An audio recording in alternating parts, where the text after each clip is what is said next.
भारतीय सिनेमा के इतिहास में कुछ ही नाम ऐसे हैं जिन्होंने राज कपूर जैसी गहरी छाप छोड़ी है। उन्हें न सिर्फ एक महान अभिनेता और निर्देशक के रूप में याद किया जाता है, बल्कि एक दूरदर्शी फिल्म निर्माता के रूप में भी, जिन्होंने अपनी फिल्मों के माध्यम से आम आदमी के सपनों, संघर्षों और आशाओं को पर्दे पर उतारा। उनका जीवन और करियर सिनेमा की दुनिया के लिए एक प्रेरणा है। राज कपूर का जन्म 14 दिसंबर 1924 को ब्रिटिश भारत के पेशावर, अब पाकिस्तान में हुआ था। उनका पूरा नाम रणबीर राज कपूर था। वे प्रसिद्ध अभिनेता पृथ्वीराज कपूर के सबसे बड़े बेटे थे।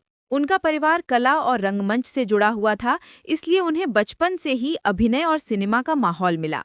उनके दोनों छोटे भाई शम्मी कपूर और शशि कपूर भी आगे चलकर हिंदी सिनेमा के सफल अभिनेता बने। उनकी प्रारंभिक शिक्षा मुंबई और कोलकाता में हुई, लेकिन उनका असली स्कूल सिनेमा ही था। राज कपूर ने बहुत कम उम्र में ही सिनेमा की दुनिया में कदम रख दिया था। उन्होंने बॉम्बे टॉकीज स्टूडियो में एक क्लैपर बॉय के रूप में काम करना शुरू किया। उस समय के जाने माने निर्देशक केदार शर्मा ने उनकी प्रतिभा को पहचाना और उन्हें अपना सहायक बनाया। एक घटना के बाद जब राज कपूर ने गलती से एक शॉट में क्लैप की आवाज की जगह जोर से ताली बजा दी थी, तो केदार शर्मा ने उन्हें थप्पड़ मारा। बाद में पश्चाताप में शर्मा ने उन्हें अपनी फिल्म नीलकमल 1947 में मधुबाला के साथ मुख्य भूमिका दी। ये फिल्म भले ही बहुत सफल ना रही हो, लेकिन इसने राज कपूर के फिल्मी सफर की शुरुआत कर दी। अपनी प्रतिभा और दूरदर्शिता पर भरोसा करते हुए राज कपूर ने सिर्फ 24 साल की उम्र में 1948 में अपनी खुद की फिल्म निर्माण कंपनी आरके फिल्म्स की स्थापना की। उनकी पहली निर्देशित फिल्म आग 1948 थी, जिसमें उन्होंने खुद अभिनय भी किया। हालांकि ये फिल्म बॉक्स ऑफिस पर असफल रही, लेकिन उनकी अगली फिल्म बरसात 1949 ने कमाल कर दिया। ये एक ब्लॉकबस्टर हिट थी और इसने उन्हें एक सफल निर्देशक और अभिनेता के रूप में स्थापित किया। इसी फिल्म से उनका और अभिनेत्री नरगिस का बेजोड़ जोड़ी बनी, जिसने आने वाले कई वर्षों तक दर्शकों के दिलों पर राज किया। 1950 और 1960 का दशक आरके फिल्म्स का स्वर्णिम युग था।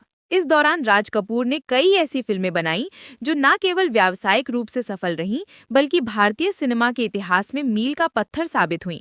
इनमें आवारा 1951, श्री 420 1955, चोरी चोरी 1956 और अनाड़ी 1959 जैसी फिल्में शामिल हैं। उनकी फिल्मों में अक्सर सामाजिक असमानता, गरीबों के संघर्ष और पहचान की तलाश जैसे विषय होते थे। राज कपूर ने पर्दे पर एक ऐसी छवि गढ़ी जो चार्ली चैपलिन के आवारा ट्राम चरित्र से प्रेरित थी। ये एक भोला-भाला, आदर्शवादी और प्यारा किरदार था जो समाज की कठोरता का सामना करता था, लेकिन अपनी मासूमियत और आशावाद को कभी नहीं खोता था। आवारा और श्री 420 जैसी फिल्मों में उनका ये चरित्र भारतीय दर्शकों के साथ गहरा जुड़ाव बना सका। इस किरदार ने उन्हें आम आदमी का मसीहा बना दिया, जो हमेशा अपने सपनों और नैतिकता के लिए लड़ता था। 1960 के दशक में उन्होंने भव्य और रंगीन फिल्म संगम 1964 का निर्देशन किया, जो उस समय की सबसे बड़ी हिट फिल्मों में से एक थी। इसके बाद उन्होंने अपने जीवन का सबसे महत्वाकांक्षी प्रोजेक्ट मेरा नाम जोकर 1970 बनाया। ये फिल्म एक जोकर के जीवन की दुखद कहानी थी और इसे बनाने में कई साल लगे। हालांकि रिलीज के समय ये बॉक्स ऑफिस पर बुरी तरह असफल रही, लेकिन समय के साथ इसे एक क्लासिक फिल्म का दर्जा मिला। मेरा नाम जोकर की असफलता के बाद राज कपूर ने निर्देशन पर अधिक ध्यान दिया।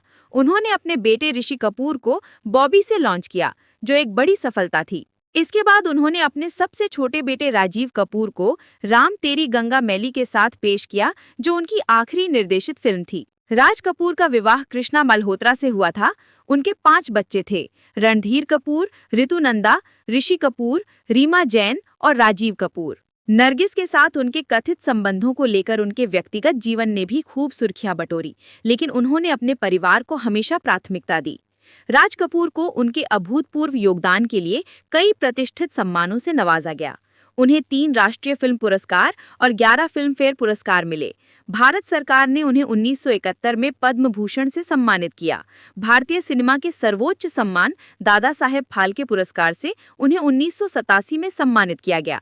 2 जून 1988 को 63 वर्ष की आयु में उनका निधन हो गया। राज कपूर की विरासत आज भी जीवित है। उनकी फिल्में अपने कालातीत संगीत, सशक्त कहानी और सामाजिक प्रासंगिकता के लिए याद की जाती हैं। उन्होंने भारतीय सिनेमा को एक नई दिशा दी और एक ऐसे कलाकार, निर्देशक और निर्माता के रूप में अपनी पहचान बनाई जिसकी बराबरी करना मुश्किल है। दोस्तों, अगर मेरा ये वीडियो आपको अच्छा लगा हो तो मेरे वीडियो को लाइक करें और मेरे चैनल को सब्सक्राइब करें। फिर मिलते हैं नेक्स्ट वीडियो में। तब तक के लिए अपना और अपने माता पिता का ख्याल रखें। बाय दोस्तों।